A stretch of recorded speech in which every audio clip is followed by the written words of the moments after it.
see.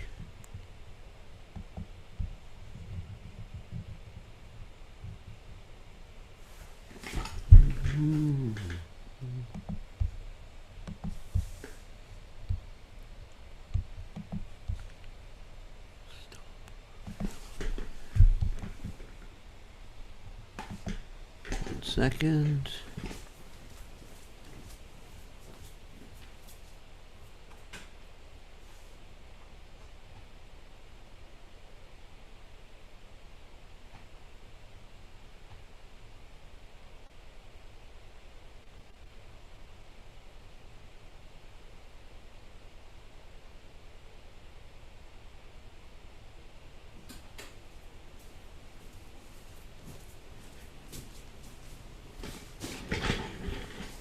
Alrighty, I think we're just about ready. Let me just check to see if we're online.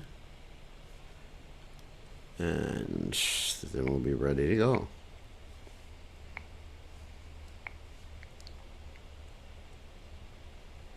Looks like we are online.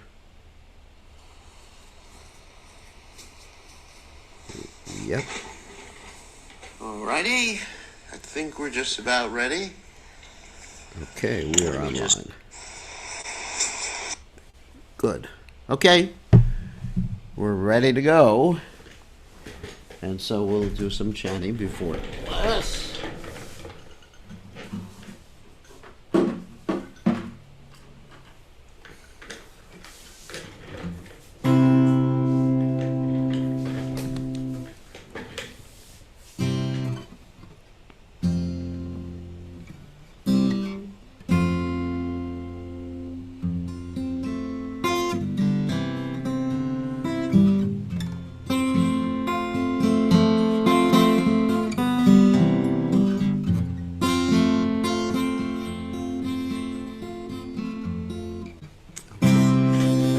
Hare Krishna, Hare Krishna. Okay, let's go.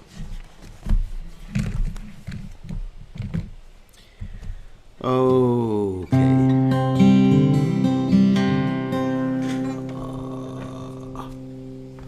Wait a second. All right, let's pick up.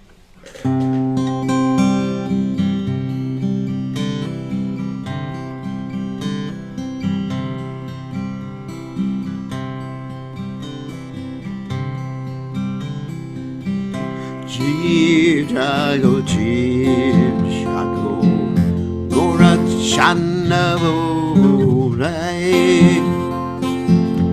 utanidra yaumaya, visachirako rai, Madhya, Madhya say.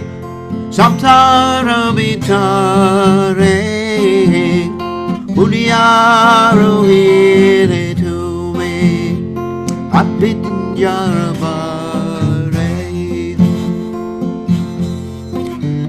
Tomare like the humdi I knew avatara Amibina Nuara Keacheto Mara Eniche Asoni Maya Nasi Barulagi Harinama Mantra Latumi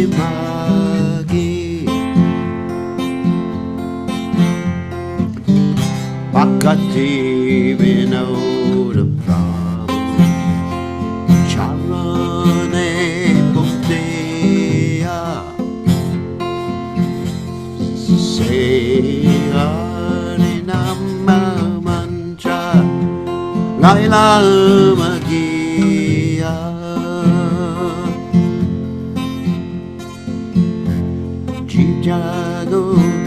Jeev Jago Gorachanda Bode Kotane Jajau Maya Sachila Kone. Hare Krishna, Hare Krishna, Krishna Krishna, Hare Hare, Hare Rama, Hare Rama, Rama Rama, Hare Hare,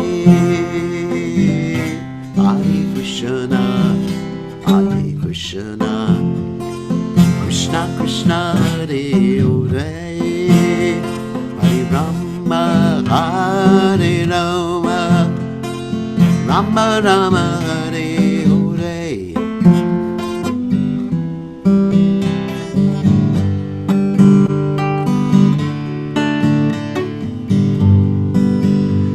Hare Krishna, Hare Krishna, Krishna Krishna, Hare Hare, Hare Rama, Hare Rama, Rama Rama, Hare Krishna, Krishna Krishna Krishna, Hare Hare, Hare Rama, Hare Rama, Rama Rama, Hare Hare Krishna, Krishna Krishna Krishna, Hare Hare, Hare Rama, Hare Rama, Rama Rama, Hare Hare. Hare Krishna, Hare Krishna, Krishna Krishna, Hare Hare, Hare Ram, Hare Ram, Ram Ram, Hare Hare. Krishna, Hare Krishna, Krishna Krishna, Hare Hare, Hare Ram, Hare Ram, Ram Ram, Hare Hare. Hare Krishna, Hare Krishna, Krishna Krishna, Hare Hare, Hare Ram, Hare Ram, Ram Ram, Hare Hare Bol. Hare Bol, Hare Bol, Hare Bol, Jai Go, Hare Bol, Hare Bol, Hare Bol, Jaya Jaya, Prabhupada, Prabhupada, Prabhupada, Prabhupada, Jaya Prabhupada, Prabhupada. Prabhupada, Prabhupada.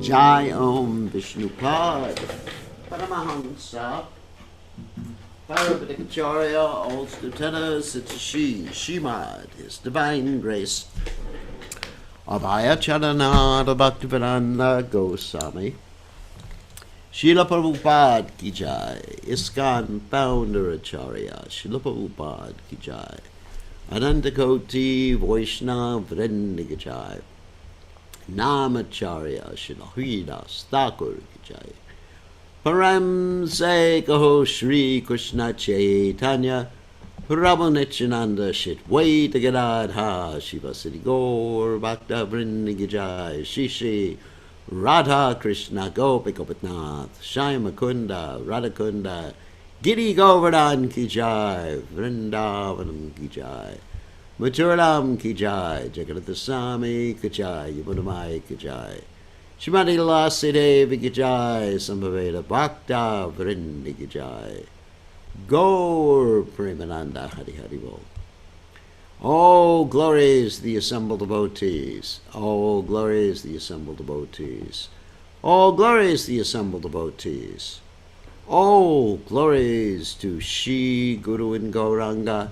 Srila Prabhupada Ki Jai. Gaur Premananda Hari Hari Bol. Nama Om Vishnupadaya Krishna Prastaya Bhutale Shrimati Bhaktivedanta Swami Namani Namaste Saraswati Devi Gauravani Pracharane Nivashesha Shunyavadi Paschacha Jeshatarane. So we are at Govindakund right now. So we change that. We can go somewhere else if you like.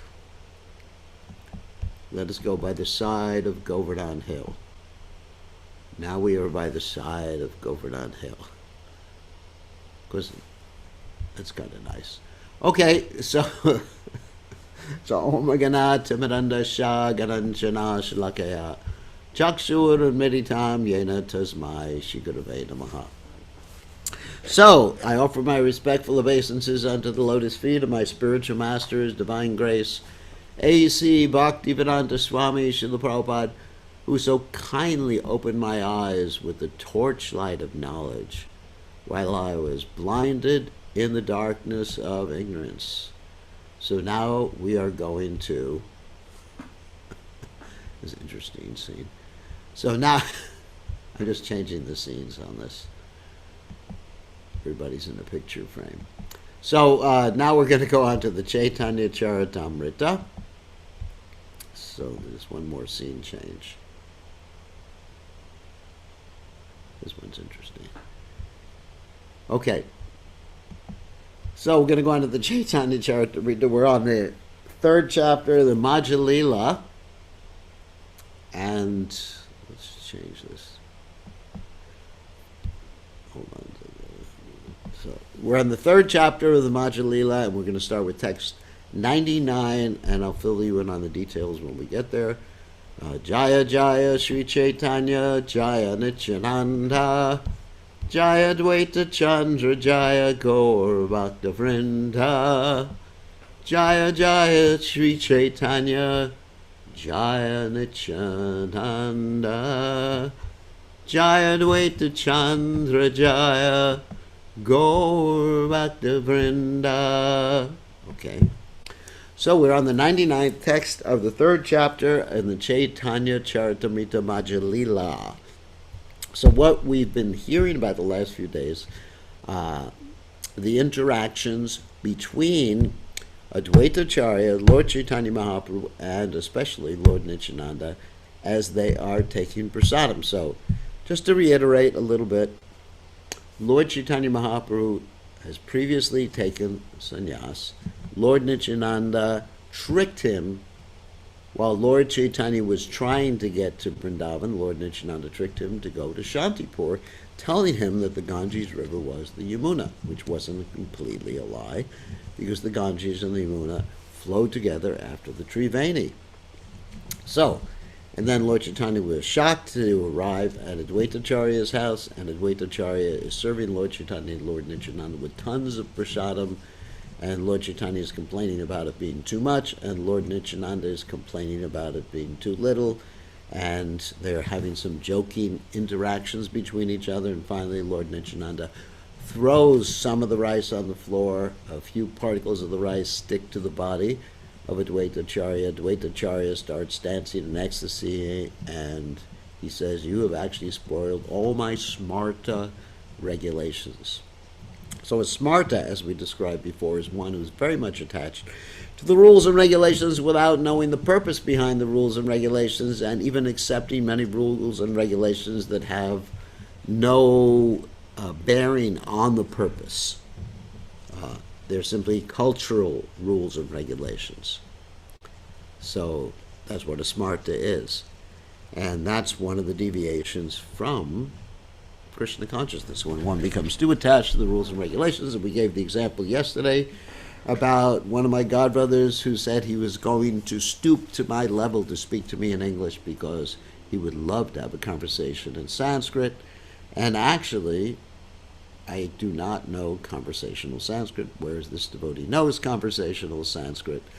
And he was establishing his superiority, his smarta superiority, by telling me that he could speak to me in Sanskrit and I would not understand anything he was saying. That's a smarta. So we have to be very careful not to simply get attached to the rules and regulations without understanding the purpose behind them.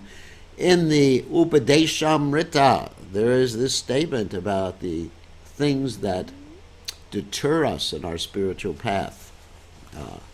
Achahara prayasascha pajalpa niyam agraha jana sangascha loyam ja sadbir bhaktir vanashati. And that verse states the various things that stop our spiritual progress or deter us from making spiritual progress are collecting too much, overeating, over endeavoring for mundane things. Prices Prajalpa, talking nonsense. Niyam agraha, not following the rules and regulations. Or niyam agraha, that is following the rules and regulations, but as you're following the rules and regulations, not doing them for the right purpose. Okay. So I just erased something. Please don't use the annotation aspect of this, because it actually will ruin the screen. People won't be able to see, and I'll have to erase it. You did it again. Don't use the annotation, because then I just have to go into the eraser and erase it, which I just did. And okay. Okay, so let's continue. We'll have to. Okay. Nityananda Bale E Krishnera Prasada Ihake Juta Kahile Tume Kaila Aparada. Lord Nityananda is replying, these are the remnants of food left by Lord Krishna. If you take them to be ordinary remnants, you have committed an offense. In the Brihad Vishnu Purana it is stated that one who considers Mahaprasadam to be equal to ordinary rice and dal certainly commits a great offense. Ordinary edibles are touchable and untouchable, but there are no such dualistic considerations where prasadam is concerned. Prasadam is transcendental, and there are no transformations or contaminations, just as there are no contaminations or transformations in the body of Lord Vishnu himself. Thus, even if one is a Brahmin, he is certainly to be attacked by leprosy and bereft of all family members if he makes such dualistic considerations. Such an offender goes to hell, never to return. This is the injunction of the Brihad Vishnu Purana. Let me just, I'm going to have to turn off. Okay, that's it. I just turned off annotations. So in other words, prasadam is non-different from Krishna. The word prasadam means what? The mercy of the Supreme Personality of Godhead. And if one takes prasadam, one is associating with Krishna. Lord Chaitanya Mahaprabhu said that when he was tasting prasadam, it was like eating or tasting the saliva of the Supreme Personality of Godhead. And as I mentioned yesterday, when I was a young devotee, I had, and I still do, have such faith in prasadam, that after the Sunday feast, I would go around to the guest plates and eat what was left over. Prasadam is not contaminated in any way. And another point is really, really interesting about the other point, is that prasadam, well, let's see, what was I going to say? Yeah, prasadam is never contaminated. And then during the Govardhan Puja, here's what I was going to say. During the Govardhan Puja ceremony, the residents of Vrindavan would throw prasadam at each other. And then they would pick up that prasadam from the ground and eat it. I remember we used to do that here during Govardhan Puja, and some people complained about it, so we didn't do it anymore. But we had such a good time, because this was actually the way the residents of Vrindavan would celebrate the Govardhan Puja. You know, just throwing prasadam and catching it and eating. If some fell on the ground, not that they would directly throw it on the ground, but if some fell on the ground, they would pick it up and eat it, because it's never contaminated. So Prabhupada was asked that question, should we simply take from someone else's plate when they have taken prasadam? And Prabhupada said, only if you have 100% faith in prasadam. So 100% faith. You know, sometimes we think that the injunctions that apply for absolutely pure devotees apply to us. And we were talking about that this morning. Just like there's this interesting statement in the 11th canto of Srimad Bhagavatam that says that if one serves Krishna, then one has no obligations to anyone or anything else. So people take that, but it says if one serves Krishna 100% unalloyed, without any other motivation, yes, that's the operative phrase. So if one has any other motivation, one needs to fulfill all other obligations too, to one's forefathers, to one's society, etc. Very important. And also, one should follow the rules and regulations of society, such as the law, common sense, ethics, morality, etc. Now, Lord Nityananda was an Avadhuta, so he wasn't obliged to do any of those things. We are not. An Avadhuta is one who is a Paramahamsa. Paramahamsa means topmost swan-like person. In other words, even if a topmost swan-like person goes into a filthy place, he doesn't get affected by that filthy place. Whereas ourselves, those of us who are not situated on the absolute purest platform of devotional service, when we go somewhere, we do something, we're affected by the activity, we're affected by the persons, we're affected by the situation, we're affected by the time of day, we're affected by what we eat. We're affected by so many external factors. It's a fact. So many external factors we're affected by. So just like the other day, I was in a car that goes really fast. And so the really fast potential of the car affected me. And I went really fast. And I got a ticket. Krishna was showing me, you have to be transcendental. Mamchiyo vyavacharena bhakti yogena sevate sagunan samati chaitan brahma uyaya kalpate. So you have to be so transcendental that even if you get in a car that can go 0 to 60 in 2.5 seconds, you better not do it. You better not succumb to the temptation. And so, Prime Govinda very nicely gives us the verses that we're referring to. Mukunda offers shelter all, is not indebted to the, well, it's actually more of that. Okay, here we go. I won't read the Sanskrit. One who has given up all material duties, has taken full shelter of the lotus feet of Mukunda, who has offered shelter to all, is not indebted to the demigods, great sages, ordinary living beings, relatives, friends, mankind, or even one's forefathers who have passed away, since all such classes of living entities are part and parcel of the Supreme Lord. One who has surrendered to the lotus feet of the Lord doesn't have any obligations. I know it's from the morning program. So, I spoke about it this morning. But you have to be absolutely surrendered. Don't use that as an excuse to cheat and be a rascal. And we should take care of ordinary things. Prabhupada said, actually it's mentioned in the Shastras, a Vaishnava is not neglectful in ordinary dealings. A Vaishnava doesn't like to take service from the Lord. A Vaishnava wants to render service to the Lord.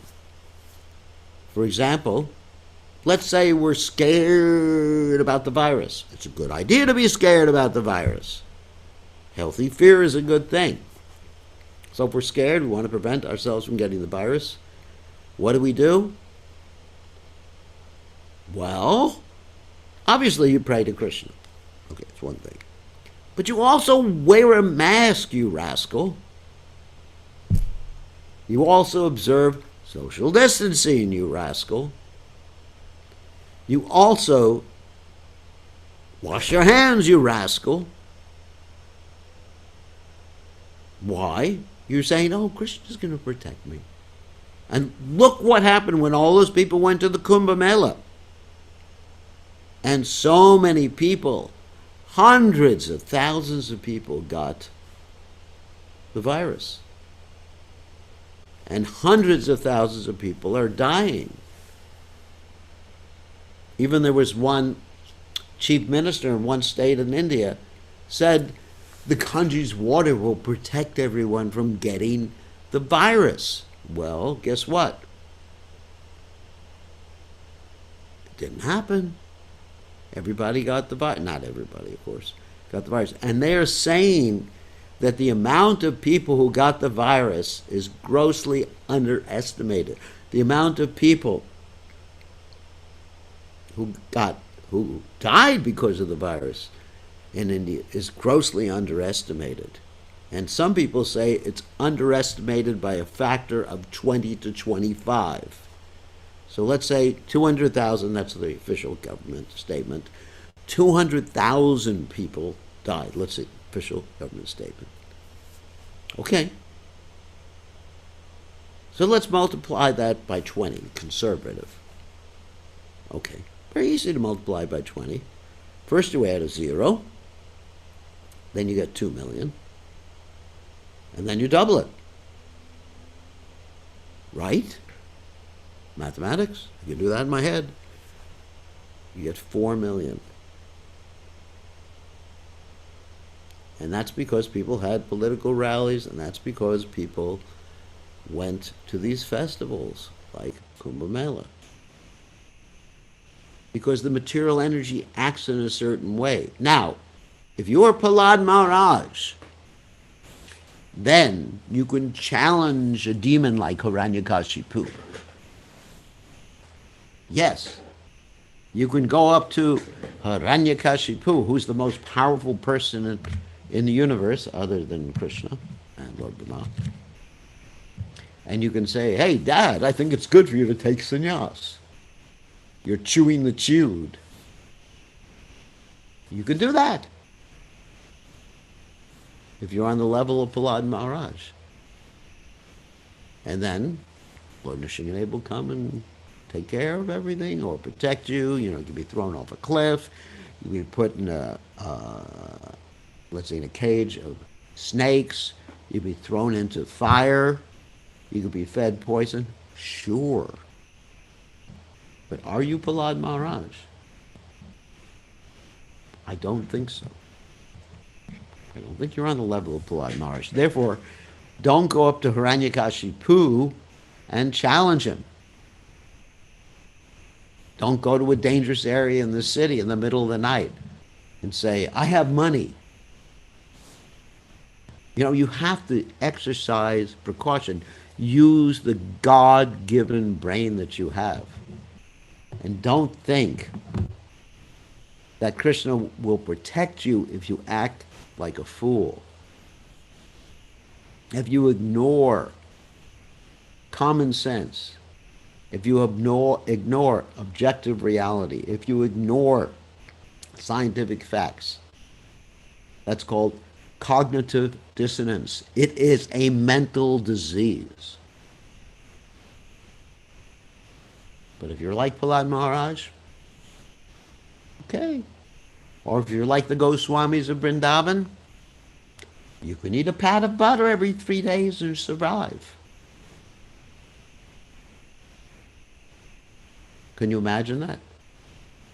A pat of butter every 2 days, sleeping a half hour a night, or resting, a half hour a night and survive. If you do that, or try to do that, you will go crazy. Literally, you will go crazy. Prabhupada is our acharya. Prabhupada taught us how to act. Prabhupada got vaccines. Prabhupada took precautions. Prabhupada was intelligent. Prabhupada set the example for us. So, for those of you who like Prahlad Maharaj, this particular statement or statements I just made do not apply to you because you are Mahabhagavats. Okay. Sorry for that preaching. I thought it was very, very important. All right. Shateka sannyasi yare karaha bhojana tabe aparada vaibe kantana. Srila Nityananda Prabhu continued, if you invite at least 100 sannyasis to your home and feed them sumptuously, your offense will be nullified. So Nityananda is joking with Advaita Acharya, because Advaita Acharya has been joking with him and calling each other all sorts of names. So Advaita Acharya responds, Acharya kahe nakare va sannyasi niman shana sannyasi na shila mora savasmrita dharma. Advaita Acharya replied, I shall never again invite another sannyasi, for it is a sannyasi who spoiled all my Brahminical smriti regulations. So smriti regulations means all these different rules and regulations that don't help you advance in devotional service. So how do you know which ones to accept, which ones not to accept? Very easy. Just look at Prabhupada's example. So let's say you may think, I should undergo this austerity, do this ritual. But Prabhupada didn't do it. Prabhupada's acharya. Acharya means one who speaks nicely, one who acts nicely. Achar. Of course, speaking is called prachar, behavior is called achar. So Prabhupada wanted us to do something, he would have done it. But he didn't. But you think that you are more advanced, more austere than Srila Prabhupada is. Not a good idea. That means prideful. Once upon a time, there was a sannyasi. His name was Brahmananda Bharati. And he approached Lord Caitanya. And he thought he was very austere by wearing deerskin. Because, it is mentioned that generally a sannyasi should do things like that, or a vanaprastha should wear tree bark. Actually, Lord Ramchandra wore tree bark, or clothes made from tree bark, when he went to the forest, which is quite itchy. So, but Prabhupada didn't do that, and Lord Chaitanya didn't do that. So Lord Chaitanya said, when he saw Brahmananda Bharati wearing this deerskin, he said, yeah, I don't see Brahmananda Bharati. Brahmananda Bharati would never wear deerskin. Couldn't be him. So Brahmananda Bharati understood that sarcastic statement by Lord Chaitanya Mahaprabhu, and he changed his clothes and wore regular garb for a sannyasi at that particular time. So if something's good enough for Prabhupada, it's good enough for me. Of course, I don't imitate Prabhupada, but I understand that I'm not going to undergo any austerities that Srila Prabhupada did not do. On Ekadashi, Prabhupada did not fast completely. He took Ekadashi prasad. So I am following Prabhupada's footsteps. And if I do something that in my mind causes me to think that I am more austere than Prabhupada, then I am fallen. More austere than my guru, I am fallen. No matter how many austerities I may be taking, sleeping on a bed of nails, or fasting for a whole month, or eating like a duck. I won't describe what that means. Okay, next verse. Etabali dvijane karaila chamana utamash shayate lahia karaila shayana. After this, Advaita Acharya made the lords wash their hands and mouths. He then took them to a nice bed and made them lie down and take rest. Lavange lachibija utama rasavasa tulasi manjari sahadila mukavasa. Shri Advaita Acharya fed the two lords cloves and cardamom mixed with tulasi flowers. Thus there was a good fragrance within their mouths. Wow. Cloves are very important, actually for the teeth too. Sugandhi Chandane Lipta Kaila Kalevara Sugandhi Pushpamala Hanidila Hridaya Opara. She Advaita Acharya then smeared the bodies of the lords with sandalwood pulp and then placed very fragrant flower garlands on their chests. Acharya Karite Chahe Pada Sambhana Sankuchitahana Prabhu Balena Bachana. When the Lord lay down on the bed, Advaita Acharya waited to massage his legs, but the Lord was very hesitant and spoke to Advaita Acharya. Spoke as follows to Advaita Acharya. Bahutana chaile tumi charana chana mukunda haridasa laya varaha bhojana. Sri Chaitanya Mahaprabhu said, Advaita Acharya, you have made me dance in various ways. Now give up this practice. Go with Mukunda and Haridas and accept your lunch.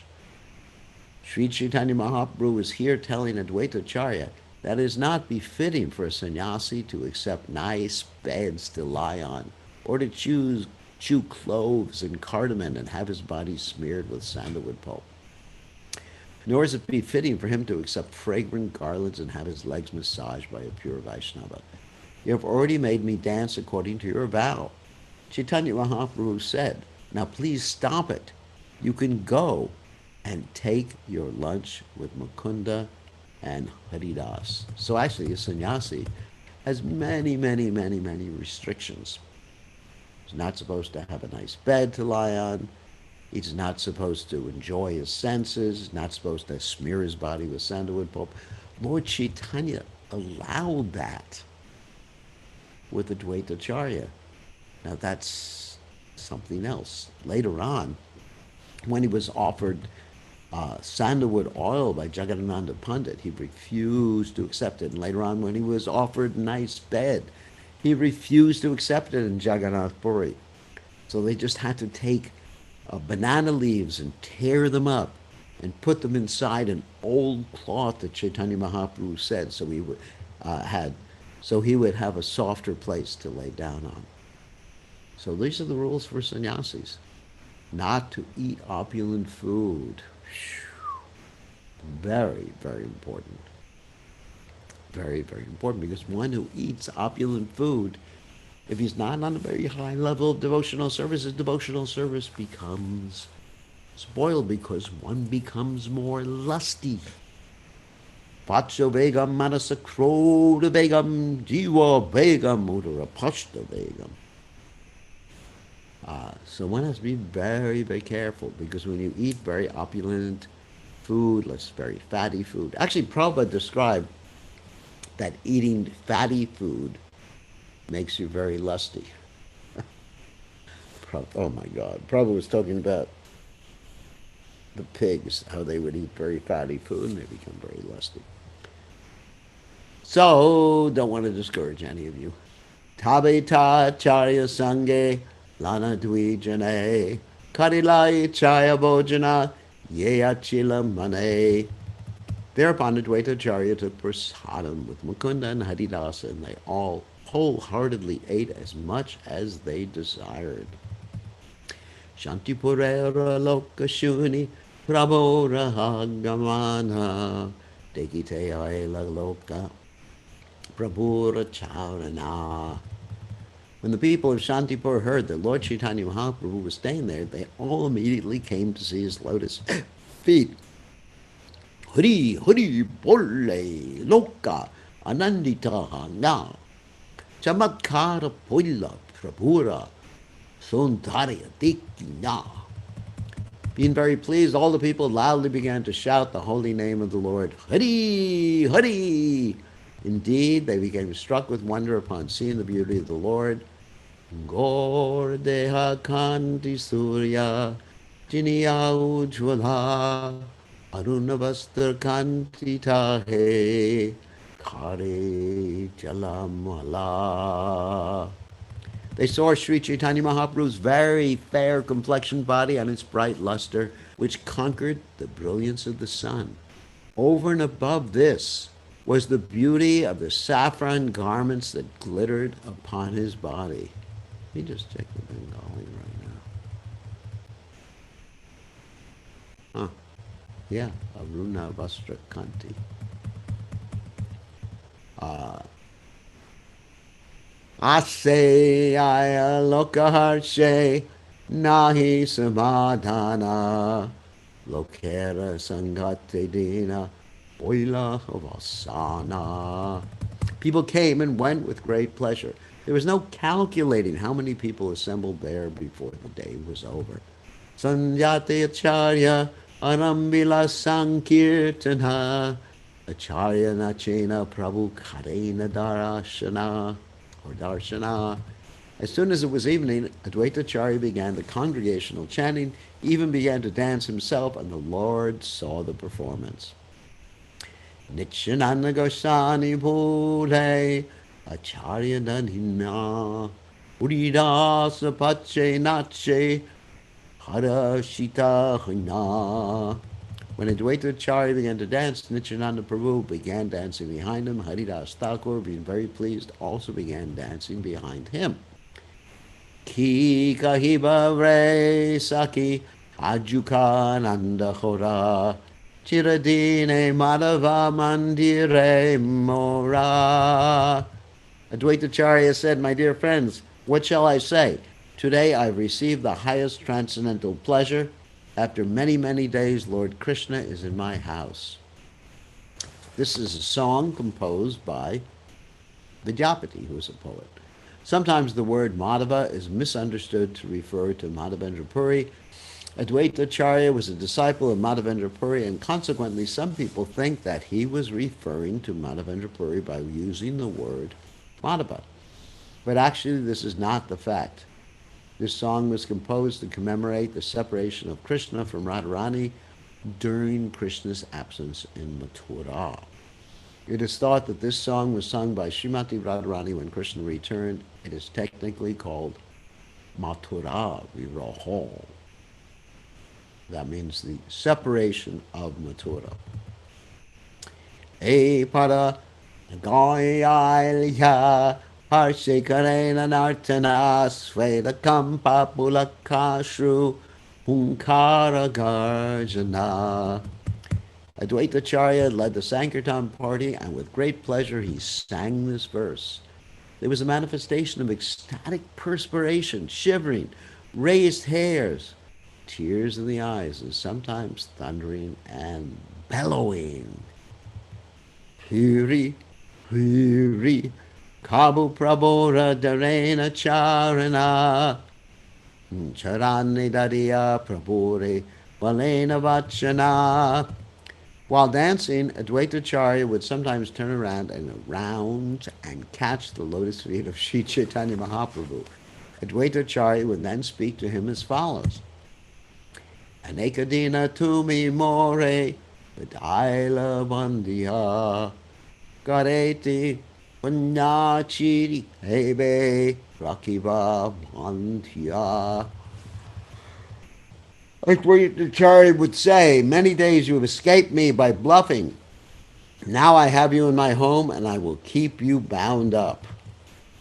Hey Bali Acharya Nandi Karena Nartana Praharke Hare Prahare Ka Ratri Acharya Kaila Sankirtana.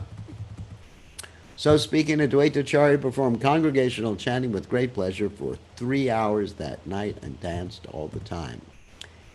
Premera utkanta prabhuranahi Krishna sangha virahi vadila prema twalara taranga. When Advaita Acharya danced in that way, Lord Chaitanya felt ecstatic love for Krishna, and because of his separation, the waves and flames of love increased. Vyakulahanda Prabhu Bhumite Padila Gosani Dekhiya Acharya Richa Sambharila.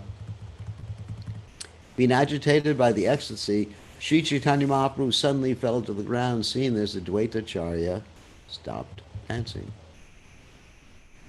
Prabhura Handara Mukunda Jani balamate babera sadrsha pada lagila gaite. When Mukunda saw the ecstasy of Sri Chaitanya Mahaprabhu, he understood the feelings of the Lord and began to sing many stanzas, augmenting the force of the Lord's ecstasy.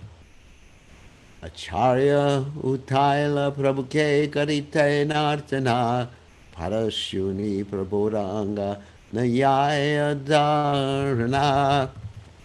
And Dvaitacharya raised the body of Sri Chaitanya Mahaprabhu to help him dance, but the Lord, after hearing the stanzas sung by Mukunda, could not be held due to his bodily symptoms. Here are some of the bodily symptoms of Chaitanya Mahaprabhu, and these are some of them are Astasataka Bhavas, some of them are Anubhavas, and some of them are Sanchari Bhavas or Vyabhachari Bhavas.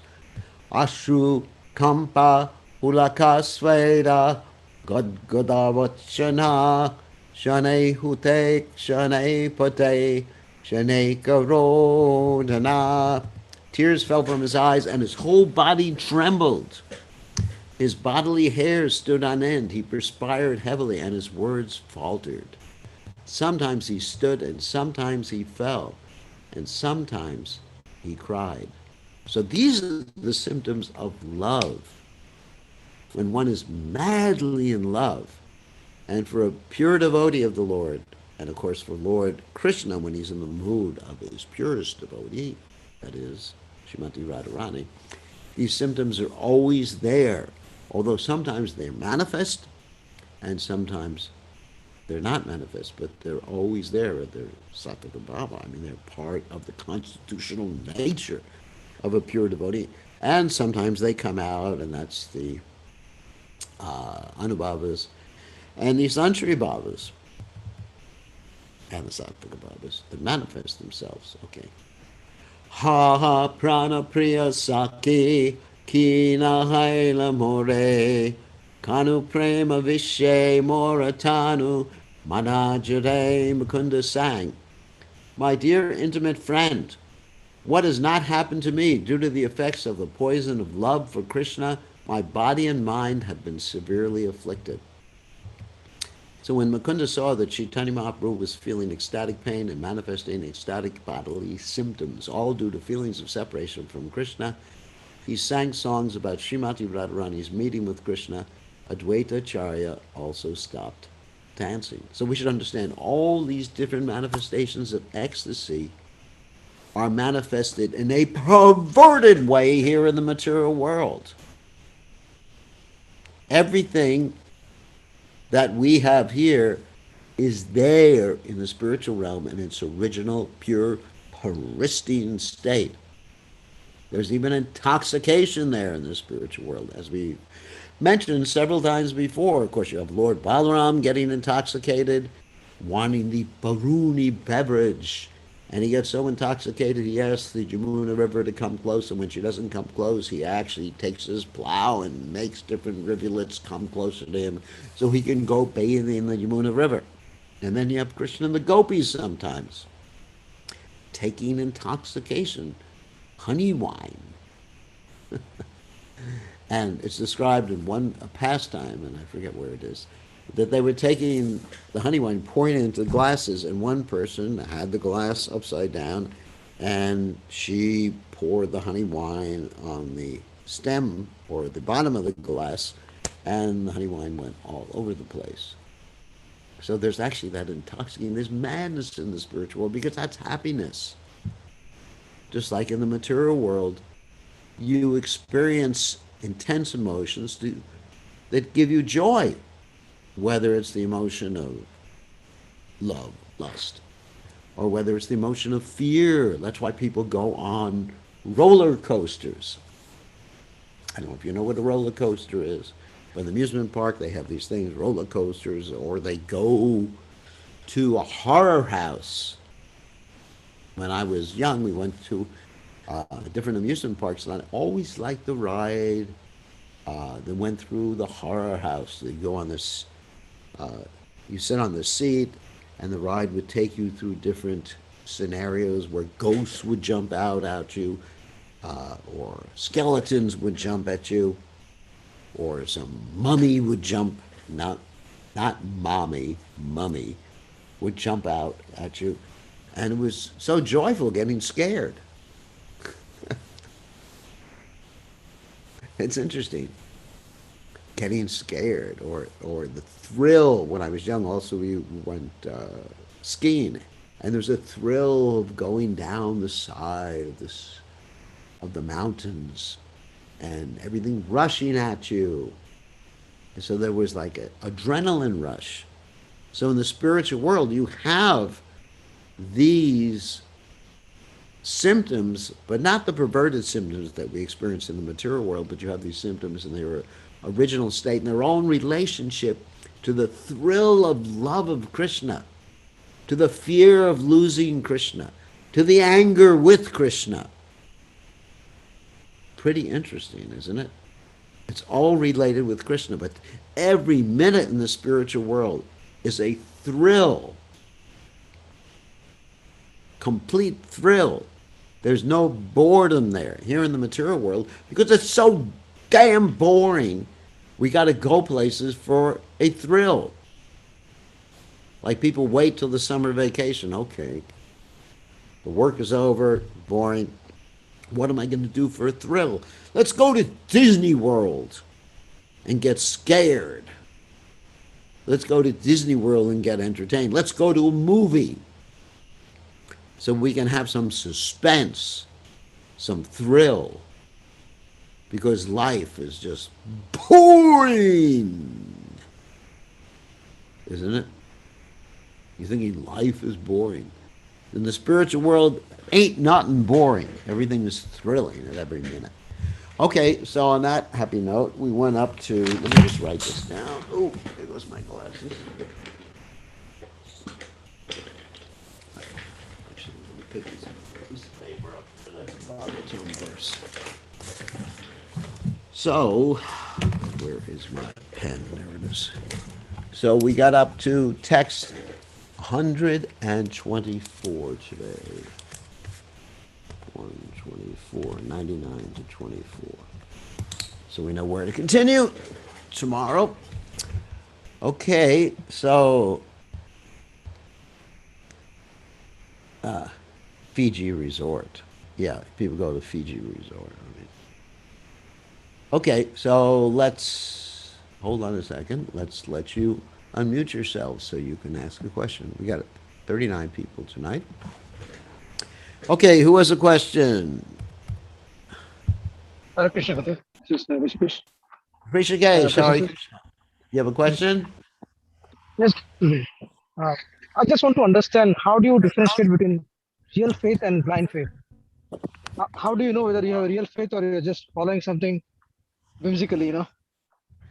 Well, real faith is based on uh, reasoning and logic. In other words, you have to know why you're following what you're following. Whereas blind faith, you just do something without knowing what is the purpose of doing it. Just like, for example, we're chanting Hare Krishna. So we should know why we're chanting Hare Krishna, what mood to have while we're chanting Hare Krishna, what Hare Krishna is, and we should base that upon the proper epistemology. How do you know what you know? Like, why do we have faith? Or why do we know what we know about the Hare Krishna Maha Mantra? Well, we know this from the teachings of the great sages in disciplic succession. We know it from the Vedic literatures. So faith has to be based upon Guru, Shastra, and Sadhu, first of all. And secondly, while we're doing something, we should be aware of why we're doing something and what it means. So these are all the qualities that are necessary to not have blind faith. That's a negative. These are all the qualities that are necessary to have firm faith. Sorry, that's a positive. While we're doing something. Like if you're doing something in Krishna consciousness and you don't know why you're doing it, where it comes from, or whether it's bona fide or not, then that's blind faith. Or if you believe in something, just because someone told you it and you don't know why you should believe in it, that's blind faith.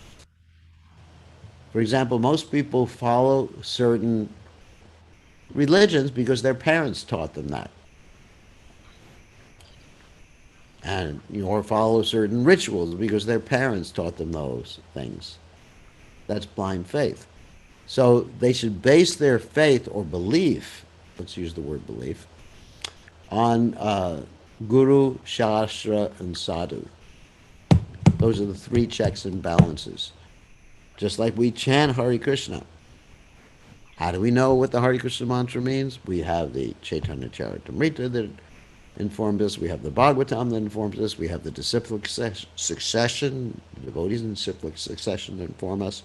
And we have the Guru, and they all speak with the same voice. Therefore, we have faith in the Hare Krishna Maha Mantra. And when we're chanting, we chant with faith, with understanding, not ritualistically. Chanting ritualistically is chanting without faith. So these, these are the prerequisites for having faith and not being blind. Yeah, we do a lot of things because it's blind following. So for Blind day-to-day following. affairs, we should really consult the general science or common sense, right? I mean, Yeah, I cannot say I am common a sense, devotee, so I can. common sense, and we have to know the reason for doing things. Not only that the acharyas taught us, but what is the reason they're having us do this? I mean, for example, like Akadashi. Why do we follow Akadashi? It's a good question. We follow Akadashi because Krishna has ordained that it's a very special day for remembering him. So we increase our hearing and chanting on Akadashi because you get more spiritual benefit on Akadashi. And that's mentioned by the Acharyas, that's mentioned by the Vedic literatures, that's mentioned by the Guru. And that's why we follow Ekadasi, not just because it's a ritual that we do. So you have to know why you're doing what you're doing as you're doing it, and where it comes from, why it works. Why does the chanting of the holy name work? It works because it's non-different from Krishna. Namachintamani Krishna's Chaitanya Rasa Vigraha Purnashuddha Nityamukto Vinatvam Namanamino. Krishna is non-different from his name. So we should be able to explain this to others. Otherwise, it appears to be like blind faith. And that's, of course, a epistemological question. Why do you believe what you believe? We should be able to answer that question. Why do you believe what you believe in? And ultimately, faith is reinforced by our experience. Krishna mentions this in the 9th chapter of the Bhagavad Gita. Rajavija Rajaguyam Pavitramidam Uttamam Prachaksha Bhagavam Dharmyam Shushukam Kartamavyam. This knowledge is the king of education, most secret of all secrets, because it gives direct experience by realization. In other words, you have direct experience, so that reinforces the faith. He says, chanting is an act not of blind faith, but of reasonable faith. Yes, because we have to understand why we chant, who or why the holy names work, where our source of information comes from. It's actually quite a complicated thing when you're dealing with the science of knowledge, which is called epistemology. Why do we believe in something? Why do you believe in something? You believe in something because the Vedic literatures, the Bhagavatam tells you this, the sages tell you this, and it's also your experience. That's pratyaksha. Pratyaksha is not considered a perfect methodology of understanding or knowing something. Pratyaksha means direct sensory experience because we have imperfect senses. Sometimes we can experience something that is not there, like a mirage. And sometimes we cannot experience something that is there. Like if there's fog in the air and you're driving your car, you're not going to see the obstacle in front of you. So you have imperfect senses, you have a tendency to make mistakes, you are certainly an illusion. And sometimes you do cheat yourself and others. So we accept our source of knowledge from perfect sources, such as the Vedic literatures. Just like Arjuna in the Bhagavad Gita is ascertaining that Krishna is the supreme. He says, Param Brahma, Param Dhamma, Pavitram Idam Uttamam. He says, you are the supreme abode. You are the supreme pure. And how do I know this about you? He gives some reference. He says, Ahus Tvam Risyak Sarbe, Devarshir Naradastata. I know this because Narada said this, Vyasa, Devala, other great sages have said this. So that is one source of knowledge. And also the Vedic literatures say this. So how do we know Krishna is God? We have all these different methodologies of ascertaining that. So it's not just blind faith.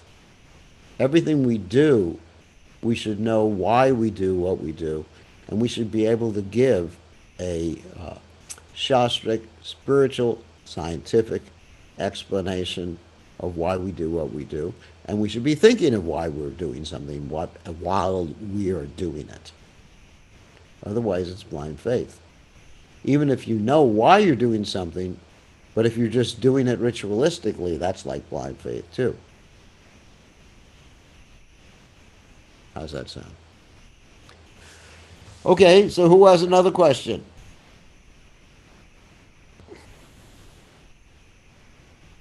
I have question, Maharaj, if no one else has. Mr. Govinda Maharaj. Please accept my humble obeisances, all grace to Prabhupada. What if I don't accept your humble obeisances? Oh, then I'll go to hell. I'll suffer, Maharaj, and you'll get an email that I'm suffering. All right. Why don't they have emails? Well, if you go to hell, you'll actually see me there, so that'll be good. No, Maharaj. I'll have some good association. Never. All right. So, what's your question? Maharaj, just curious question. Just before you ending, you explaining about Mukunda Datta specifying Mahaprabhu's mood. Yeah. I was wondering why Mukunda Datta was not spending time in Gambhira with Sarup Damodar and Ramananda Rai. It's only 3.5, very secluded. How come Mukunda Datta knew his inner mood, but he's not counted one of them? Or Yeah, just curious. I guess you need to ask Mukunda Datta that. Actually, Lord Chaitanya had many intimate associates who understood his mood and reflected his mood, but they were not as close to him during the final years, for some reason or other, in Jagannath Puri. I mean, certainly even Advaitacharya knew the internal mood of Lord Chaitanya Mahaprabhu. You know, Advaitacharya understood this. Lord Nityananda understood this. But of course, Lord Nityananda, being an, incarnation of Balaram, was in a little bit different mood in relationship to the gopis. Actually, it was interesting. I was just reading chapter 20 of the Gopal Champu, which deals with Balaram's. It's really interesting. Gopal Champu is the work by Jiva Goswami, dealing with Krishna and Balaram's pastimes in Vrindavan and outside Vrindavan, in Dwarka, etc., like that. So, chapter 20 of the Gopal Champu, Jiva Goswami is talking about Balaram's going to Vrindavan to pacify the residents of Vrindavan, to assure them that Krishna is just now coming. And it's described that Balaram, he had his own group of gopis. Jiva Goswami even describes, this is so interesting, that before Balaram had his interactions with his own group of gopis, he got permission from Nanda Baba and the other residents of Vrindavan to get married to them in Gandharva rite. That I never heard. I know. See? See, I'm revealing to you the inner truths revealed by Jiva Goswami. So of course, Jiva Goswami also really stresses the Swakiya Bhav rather than the Parikiya Bhav. Prabhupada comments on that. But in the Gopal Champu, he has Balaram getting permission from the elder residents of Vrindavan to basically have a relationship and have a Gandharva right marriage with other.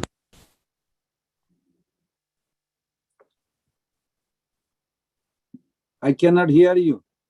I know I touched my microphone and turned it off by accident. I was in such ecstasy. That's what happens when you get me going. My hands go all over the place, and then I touch things that I shouldn't touch, like my microphone. Now it's on. So anyway, so a very interesting story, and if anyone's interested in the Gopal Champu within the next month or two, hopefully, or 3 months, uh, I'll be coming out with a complete narration of the Gopal Champu. I've I done would up be to interested. I've done up to chapter 20 of the Uttarakhanda of the Gopal Champu so far. There's the Purva part, the Uttara part, and then there's the part where Krishna goes back to Vrindavan. Wow, it's really ecstatic. Anyway, but So Maharaj, my you have to question wait for is that yeah. So anyway, will the let me get back to the question. So Balaram, yeah. So I have to address your question. So Nityananda's Balaram Hoyla Nitai.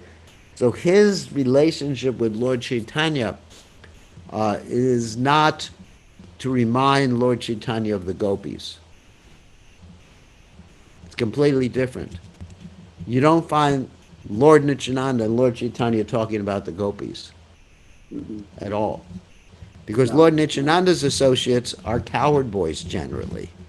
And Lord Chaitanya's associates are gopis or manjari gopis or stuff like that. So you got different moods of Lord Chaitanya's associates. For example, you have Murari Gupta. Lord Chaitanya never talked about the gopis with Murari Gupta because Murari Gupta is Hanuman.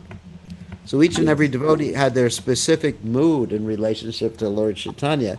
But Mukunda Dutt, he understood about the mood of the gopis. In fact, Mukunda Dutt was the one who introduced Gadadhar Pandit Goswami to Pundarik Vijayanidhi, who was Vishabhanu. You know the story? No. Hmm. Yes. Gadadhar Pandit Goswami is Vishabhanu Nandini, Yes. Radharani. So he took initiation from Pundarik Vijayanidhi. But when he first met Pundarik Vijayanidhi, he was thinking Pundarik Vijayanidhi was an ordinary materialistic person. Mhm. And Mukunda Dutt revealed to Gadadhar Pandit Goswami the true nature of Pundarik Vijayanidhi by chanting this beautiful verse from the Srimad Bhagavatam about Krishna's mercy. Anyway, so the point is each and every disciple or devotee of Lord Chaitanya Mahaprabhu had specific moods. That was the point I'm making right now.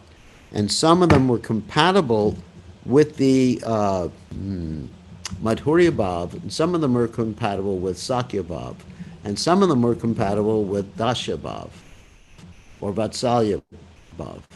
You understand? But Mukunda Dutt, he was compatible with Madhurya Ras. Anyway, But time to end. it's Maharaj confusing that his Gurudev Rupa Goswami Pad promote this Parakiya. Yes, He wrote a whole book about it. Parakiya, And yeah. how is Jiva Goswami Pad Prabhupada even mentioned in one purport in chapter Adilila chapter 10 that Jiva Goswami Pad was accused with three things, 3 points, that Chaitanya Charitamrta, and he was promoting Sakya. But my question is like, it's confusing. It's like, how is possible Jiva Well, Goswami, wait, unless, let me explain. Explain because I only have 1 minute left. He was doing this, Prabhupada explained, because he had some immature followers who could not understand Parakiya Bhav. However, all the gopis were ultimately married to Krishna because during that 1 year where Lord Brahma stole away the coward boys and calves, right? You know the story? Krishna Yes. took part of the coward boys and calves, and during that year they had the marriages. Yes. So Krishna actually did marry the gopis. So in one sense, Krishna was the one who was married to all the gopis. So it's not untrue. And uh, secondly, all the so-called husbands of the gopis never even touched the gopis. Krishna was actually the only one who ever touched the gopis. That's another point. Another point is that Krishna stole the clothes from the gopis, Mhm. the Vastraharana, right? And so by Yes. doing that, it signified that he was actually married to the gopis.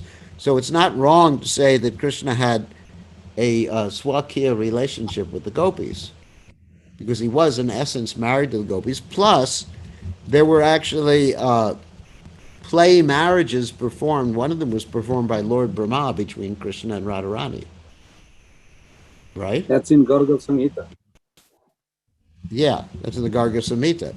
So it's not wrong to say there's Swakiya Bhav, although they played like it was Parikiya Bhav. Hmm.